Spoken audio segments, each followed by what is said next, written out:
Hello friend, good morning. আবার একটা নতুন ব্লগ নিয়ে তোমাদের কাছে হাজির হয়েছি।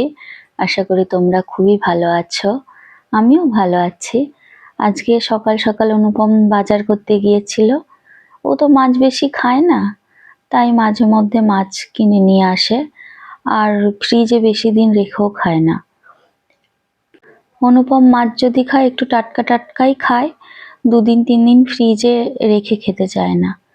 দেখি, অনুপম তো মাছগুলো ধুচ্ছে নিচে, আর আমি ওপরে এদিকে রান্না বান্না শুরু করে দিয়েছি। কারণ খুব শীত পড়েছে আর খুব তাড়াতাড়ি উঠতে পারি না ঘুম থেকে, আর দুজনা মিলেই হাতে পাতে রান্না বান্না করা হয়। ও কেটে কুটে দেয়, আমিও কাটাকুটি করি। আজকে একটু ইচ্ছা হলো ফুলকপি গাজর বিনস দিয়ে একটু মুগের ডাল করব মিষ্টি মিষ্টি করে, আর পালং শাক করব। আর ও তো এদিকে মাছ এনেছে, ওকে মাছের ঝাল হোক মাছের ঝোল হোক বানিয়ে দেব।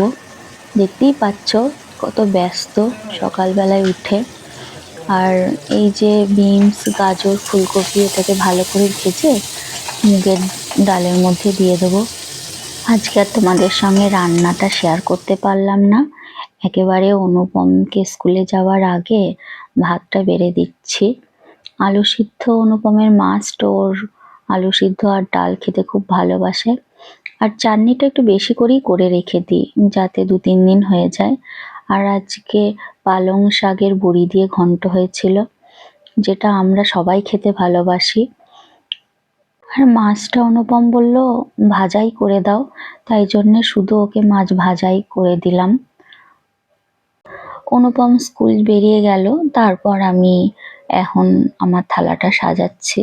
আমার থালা সাজানো রোজ দেখানো হয় না, কারণ আমি খুবই অল্প পরিমাণে খাই, বেশি একসঙ্গে খেতে পারি না। বারে বারে আমি খাই, কিন্তু একসঙ্গে আমি অনেক কিছু বেশি খেতে পারি না।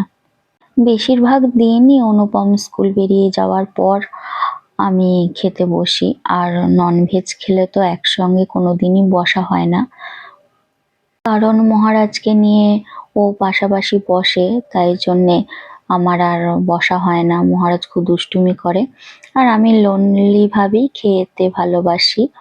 বাই বাই বন্ধুরা। ব্লগটা ভালো লাগলে সবাই একটা কমেন্ট করো, শেয়ার করো। আশা করি তোমরা খুব খুব ভালো আছো, আর সকলে খুব খুব ভালো থেকো।